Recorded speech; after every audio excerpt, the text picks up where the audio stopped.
What's up, y'all? It's your boy, the Project Professor, aka the Hood Historian. Today we're talking about the top 3 best hood car cultures. You know how we do it here on Trap History Channel. We're breaking down the history and culture of the cars that define our communities. Car cultures have originated in many black and brown neighborhoods across the country for a specific reason. While others may view the many changes made to what might otherwise be deemed a rundown car, residents of these neighborhoods see more than that. They see these customized cars as a symbol of hard work, an individual who has risen above poverty and manifested a physical representation of overcoming struggles and achieving true social progress within their community.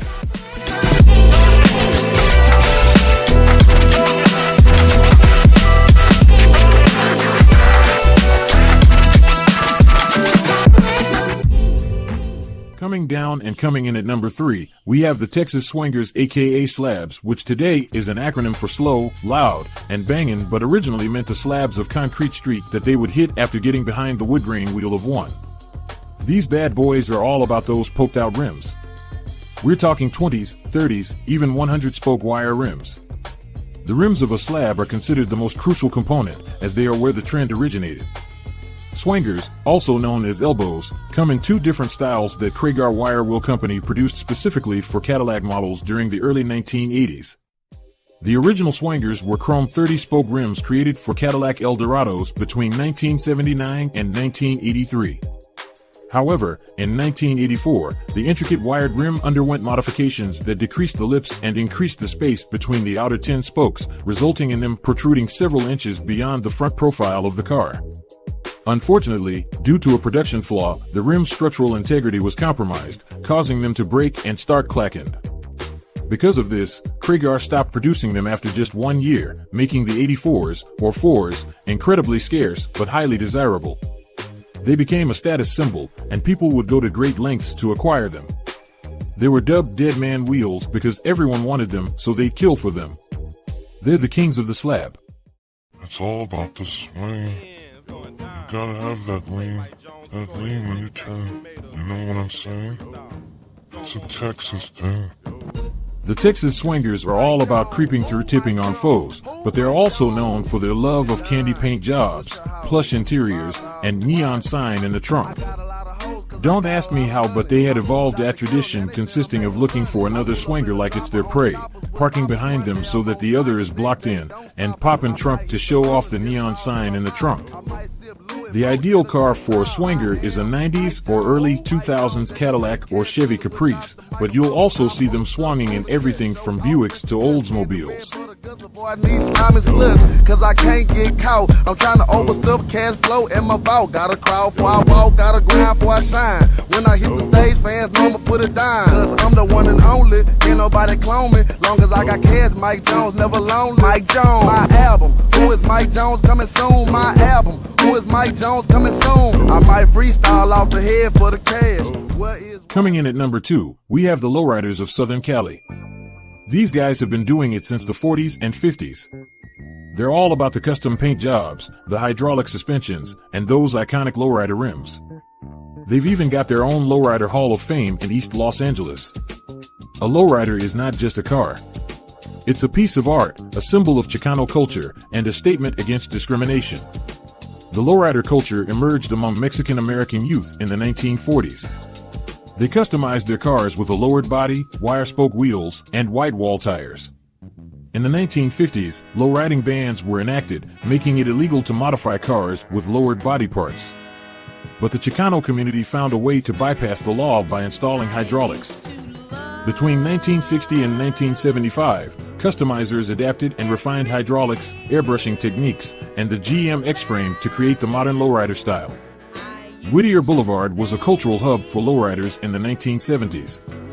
Lowriding grew alongside the Chicano movement in the 1960s and 1970s, becoming a symbol of pride in one's culture and history.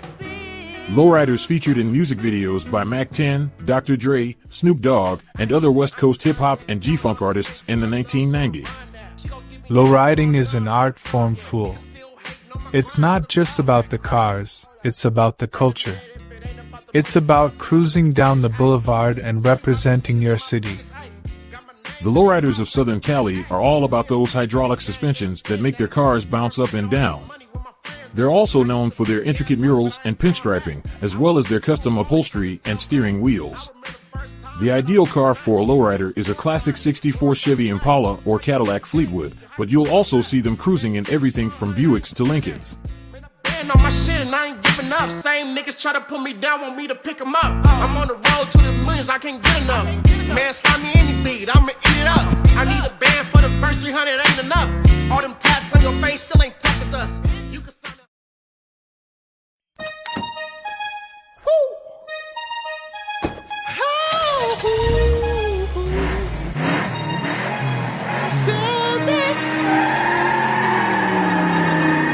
And finally, coming in at number 1, we have the Donks and High-Risers of Florida.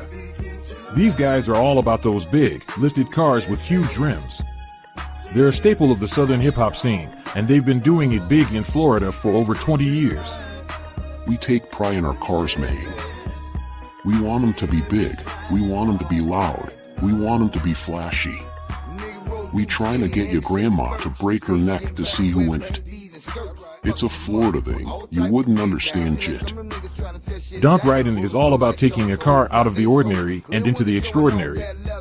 It's loud, flashy, and definitely not subtle, but that doesn't mean it can't be classy. Donks are deeply immersed in the Southern culture, with multi-layered influences between this car trend, music, slang, fashion, and more. Donks are not a standalone phenomenon, it's part of a family of high-risers. These include cars that have been modified to increase the distance from the ground by adding supersized wheels.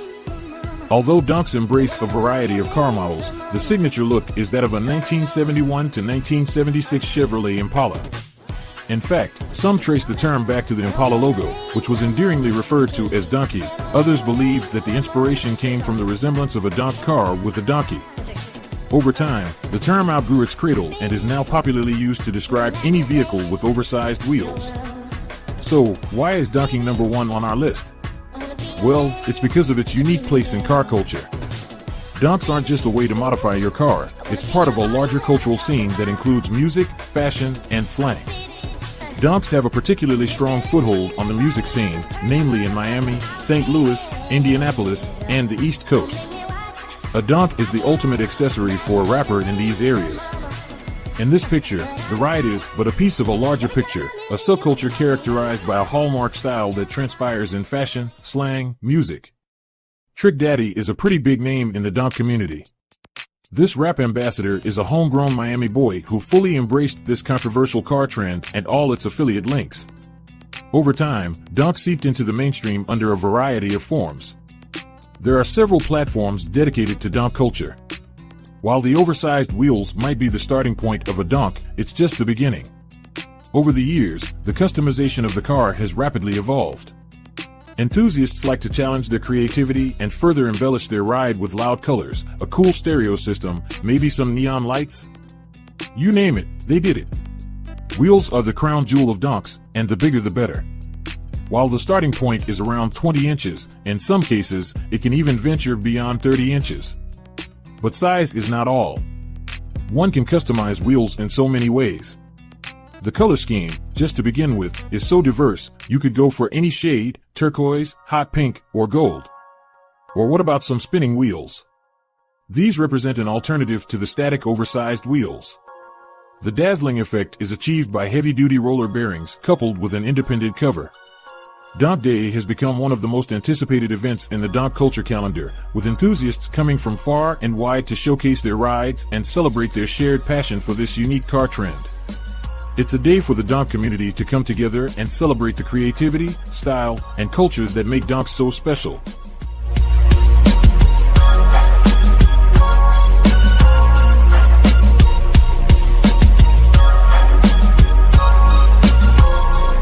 And there you have it, folks. The top 3 best black car cultures. But before we go, let's give some honorable mentions to some other car cultures that deserve some recognition. Shout out to the G-Rides of the Midwest, the Scrapers of the Bay Area, and the G-Body Riders.